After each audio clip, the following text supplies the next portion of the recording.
I'm bored. Do those two words sound like fingernails on a chalkboard to you? If so, then this episode of Elevating Early Childhood is for you, because we're going to look more closely at what kids are really trying to say when they say, I'm bored. Today's topic was requested by Carolina, and here's the message she left for me. Hi, Vanessa. I have a group of 3 and 4-year-old, but I have a 4-year-old. She knows numbers, she knows letters, she knows how to add, but I feel that she's bored in the classroom. What can I do to help her? Thank you. Carolina, thank you so much for submitting a question. If you're listening and you have a question you'd like answered here on the podcast, all you have to do is go to prekpages.com/listen and leave a voicemail.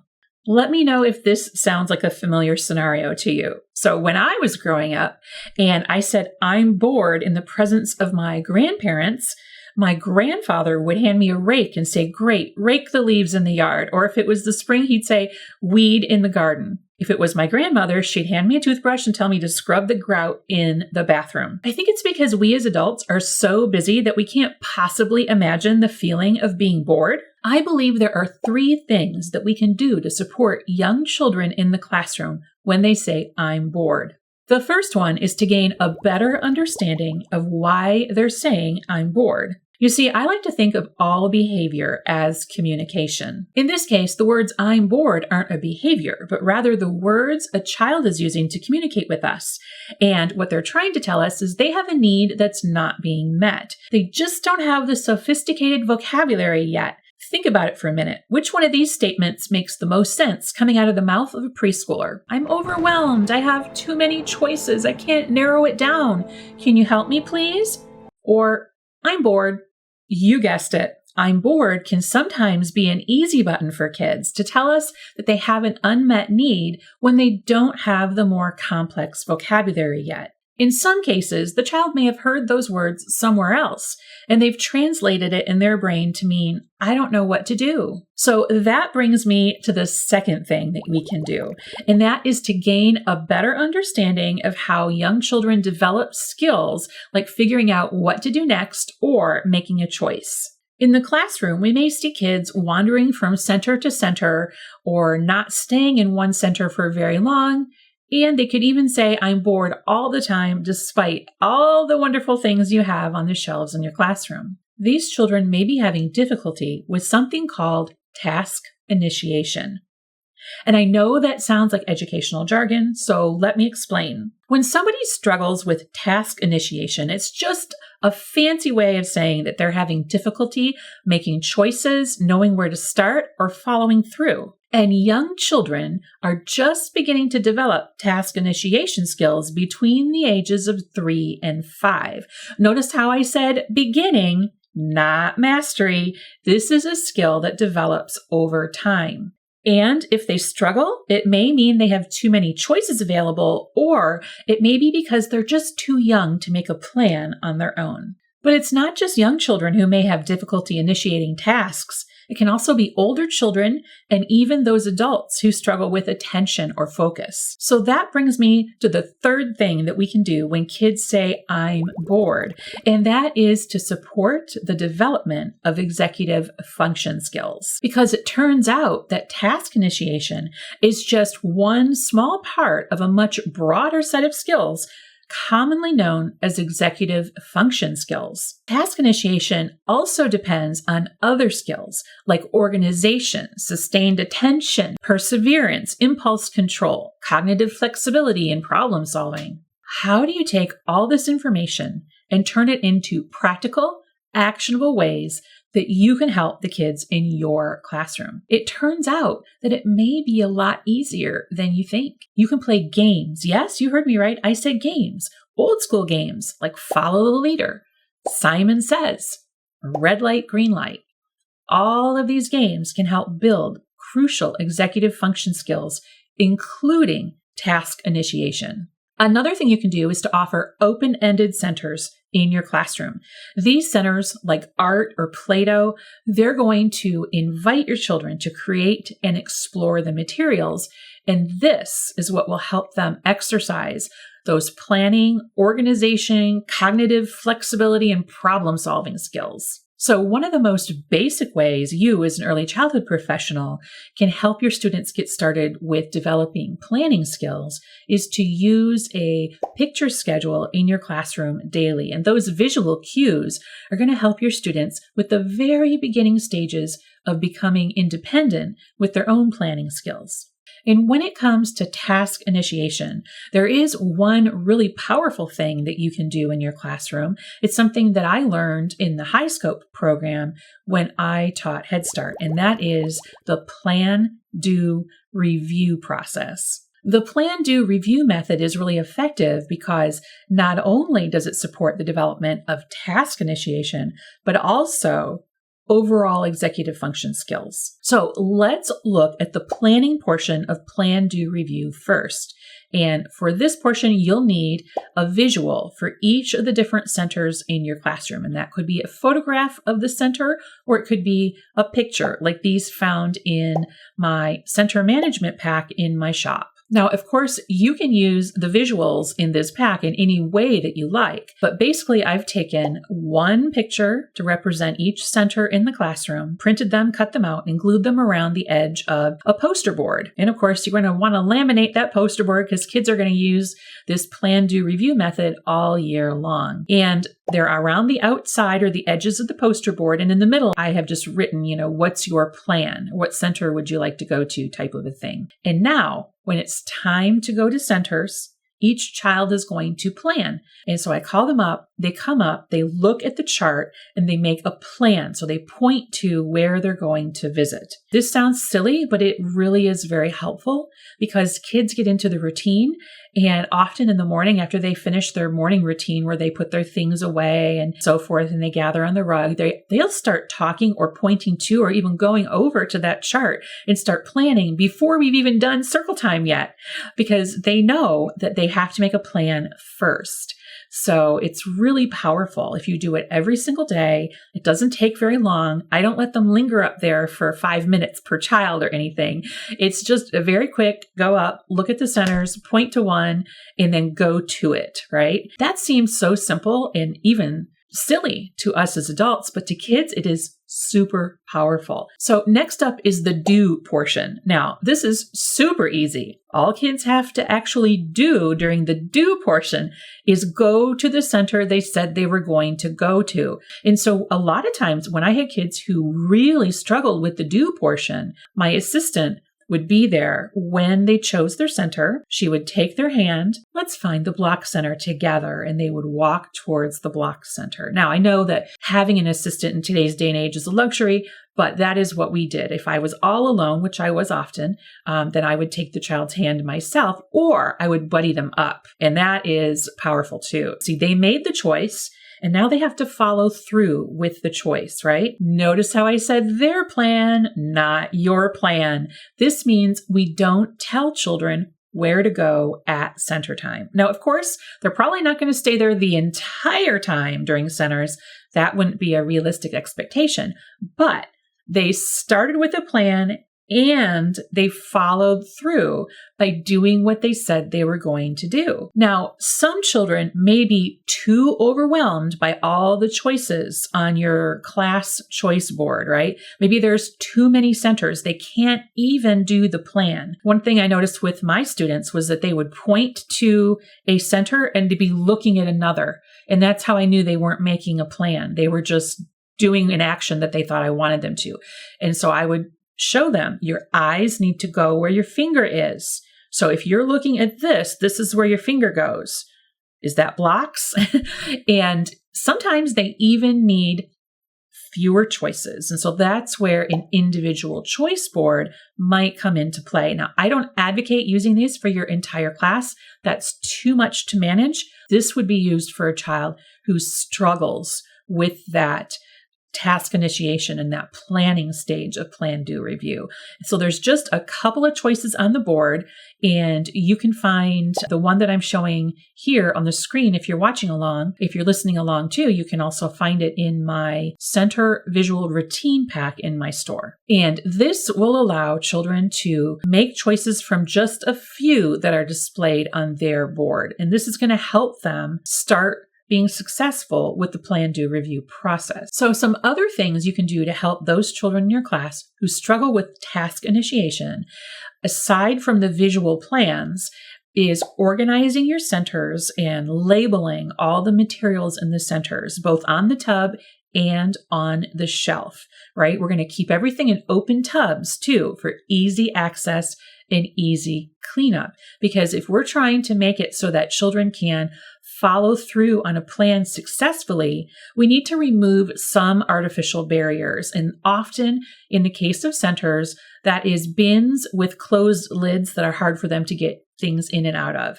So we want to make getting out the materials and putting them back in to where they belong easy and quick, right? So that's how we set them up for success with following through on their plan. How do they get it off the shelf quickly? How do they locate it with their eyes? They look at the pictures on the tubs, and then they can use the materials without having to get into it. Because sometimes if they hit a stumbling block, what do? They bounce. They're like, okay, yeah, I said I was going to go blocks, but that was too hard. So I'm going to go over here.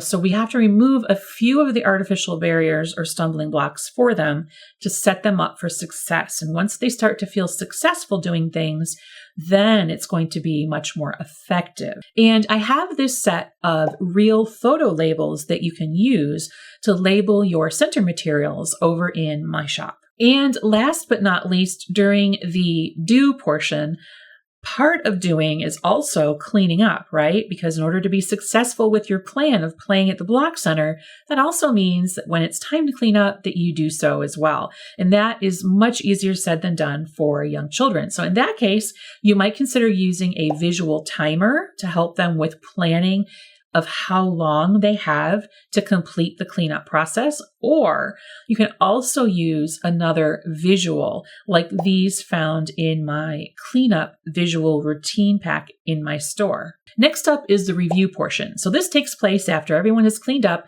and gathered back in a large group on your classroom carpet, rug, or area, wherever that is. And now you're going to review and see if children followed through on their plan. Now, this is not a 20-minute full-blown thing where kids get bored and start rolling around on the floor. This could be a quick I notice, like, oh, I noticed that today Joshua said he was going to go to the art center and paint a picture. And Joshua, did you go there? You did. You followed through on your plan. Good for you, Joshua. Or you might notice and say, I noticed that both Katie and Diego said they were going to go to the Dramatic Play Center and they were going to play in restaurant. They were going to make a restaurant. Could you both do that? You did. Wow, you did your plan. Good for you. Things like that, little noticings. Or you can invite a few kids to tell you. It doesn't have to be every child shows and tells their entire center time thing. It's quick and it's easy. So from the HighScope website, I wanted to read you this statement about Plan, Do, Review. By participating in the Plan, Do, Review process, children gain confidence as thinkers, problem solvers, and decision makers. They learn how to act with intention and reflect on the consequences of their actions. These are abilities that will serve them well, not just in school, but throughout their lives. And I thought that was a very powerful statement that I could share with you. And again, I am not associated with HighScope or the Plan, Do, Review method in any way other than the fact that I have used it in my own classroom with great success. So they don't know me and I don't know them. All of these things I just told you, this is another reason that we don't tell children where to go at center time, because when children are being told where to go at center time, and then they're being told to freeze, put their hands on their head, the lights are flashed on and off, and then they go to another center of the teacher's choosing. What's happening there is we're robbing them of the opportunity to develop those critical executive function skills. And those are the skills that are necessary for healthy brain development. I'm going to say that one more time, a little bit louder for those in the back. Executive function skills are necessary for healthy brain development. And you know what? As I said all that, I realized how draconian and institutionalized all of that sounded, right? Freeze, put your hands on your head, lights are flashed, now you go where I tell you. What does that sound like? That sounds like an episode of Cops, doesn't it? Now I know that nobody out there listening or watching this episode of Elevating Early Childhood does anything like this, but chances are you might know someone who does. And if that's the case, I want you to accidentally on purpose forward this episode to them, because I truly believe that when we know better, we do better. So that brings me to the final thing. What are the exact words that you can say to a child when they say, I'm bored, right? What you can say is, let's make a plan. So in the classroom, this might look like revisiting their plan. So this is how it worked in my classroom. If somebody pointed to the chart, right, the choice chart, and they said, I'm going to go to Block Center. And 2 minutes later, I look over and they're over in the sensory area. I might say, oh, Joshua, you know what? I remember the plan you made. Do you remember the plan? What was your plan? And they might say Block Center. And I might say, is this the Block Center? Now, 9 times out of 10, they don't say that, but just in case they did, I would ask them that, and then I would walk them over to the Block Center. But a lot of times what I had to do in my case, because they would just look at me blankly, like, lady, I don't even know what you're talking about. That was 45 seconds ago or 2 minutes ago. I would say, let's go look at your plan again. So I would walk them over to the chart and I would say, do you see the Block Center on the chart? Can you point to it? And I make sure their eyes are looking at it. Because sometimes, they might get away from me. I have a lot of kids in the classroom. Maybe I didn't notice their point wasn't matching their eyes or whatever. I would say, that's the Block Center. Do you know where that is? Can you point to it? Who's playing there right now? Oh, you see Mario and you see Daniela. They're both playing in the Block Center right now. Can you go join them? Because sometimes it might just be the picture doesn't look exactly like what they're seeing with their eyes. I've had that happen too. Try that. Bring them back to the chart and help them revisit their plan. Super easy and simple. If I'm in the middle of cleaning up some bodily fluid accident, I might say, Daniela, Joshua wanted to come play with you guys in the Block Center today, but he forgot his plan. Can you help him review his plan, please, while I clean this up? Let's be realistic, right? Sometimes you might have children who go to where they say they're going to go, but once they get there, they don't know what to do. And that's when they bounce, right? That's when they can't follow through with their plan. So maybe when Joshua was saying he was going to the Block Center and he didn't, maybe he really meant, I want to play with the truck in the Block Center. When he got there, Diego already had it. So he bounced, right? So we need to give them even more steps in some cases. Some children won't need it. Some children will. And one of the ways you can do that is let's use Art Center as an example, or Art Easel. And for those of you watching along, I'll have a photo on the screen for you here. But basically, when the child who says he wants to go to the Art Center gets there, there is a visual step-by-step of what you need to do in order to paint a picture. Now, I'm not telling them what to paint. I'm just telling them, how do we start the plan, right? So first you're going to get your art smock or whatever you want to call it. You're going to put that on. Then you're going to get a piece of paper. Then you're going to clip it to the easel. Or if it's a pull down one, you're going to pull it down. Next, you're going to, in my case, I always like to have my kids write their names. It's pre-K 4, so they're all 4 by the first day. And so they're all practicing that. And then you're going to get a paintbrush and you're going to dip it in the paint. Sometimes I have kids who honestly will just start trying to paint with the dry brush, or just a wet brush that hasn't been dipped in paint yet. And I'm saying, remember, what do we do? How do we get the color on there? We have to dip it in the paint, right? Okay, now they're painting on the paper. What's next? We paint our picture and then we have to take it off of the easel and put it wherever it needs to go. Whatever your process is, make sure that there are steps there for them to look at. So you can use these types of I Can Center task cards, which you can find in my shop. You can use these in each of your centers to kind of break those steps down for them. These will be especially helpful to those children who have difficulty following through on their plan. They can't hurt the ones who don't have any problems, right? Because they're just visual steps that children can refer to if they need a reminder or help following through on a plan. So I hope that answers your question, Carolina, because I really think that when it comes to the early childhood classroom, very rarely when kids say I'm bored, do they really mean I'm bored? Because I can't imagine an early childhood classroom where a child says I'm bored and means it. What they really are trying to say is something else. So my answer in a very short nutshell is try to figure out what it is they're trying to say. And I think that looking towards task initiation and executive function skills is really the way to go. So I hope that everyone out there listening and watching along got something that they can take back and either think about or use right away in their classroom. Until next time, I'm Vanessa Levin. Onward and upward. If you think these videos are valuable, you have got to come check out the Teaching Trailblazers program. Teaching Trailblazers is the place for teachers like you to get the professional development resources and support you need to thrive. It's where you can learn relevant, life-changing best practices with professional development created specifically around the challenges early childhood teachers face. It's where you can get access to a complete research-based pre-K curriculum that you can use either to supplement your existing curriculum or use on its own to get 100% of your students kindergarten ready by the end of the year. And it's where you can hang out and connect over all things early childhood with other teachers just like you and me. It's my favorite place on earth, and it will change your teacher life, I guarantee it. Come join us at teachingtrailblazers.com to get more information and apply today. That's teachingtrailblazers.com.